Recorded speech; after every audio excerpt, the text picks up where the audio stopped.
Naitwa Godfrey Mnyamale, ni afisa mwandikishaji wa jimbo la Chamwino na jimbo la Mvumi katika wilaya ya Chamwino. Tarehe 17 katika jimbo letu la Chamwino tutakuwa na tukio kubwa ambalo litamhusisha mkazi wetu namba 1 katika Tanzania hii, Mheshimiwa Rais wa Jamhuri ya Muungano wa Tanzania, ambaye atakuwepo hapa Chamwino kwa ajili ya kuboresha taarifa zake kwa ajili ya uchaguzi mkuu wa 2025.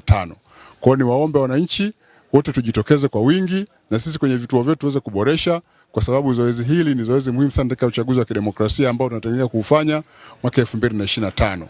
Tunaamini kupitia tangazo hili wananchi wote ambao wako katika majimbo haya mawili na wanaoloko maeneo mengine yote ya Tanzania ambao kuna mzunguko unaendelea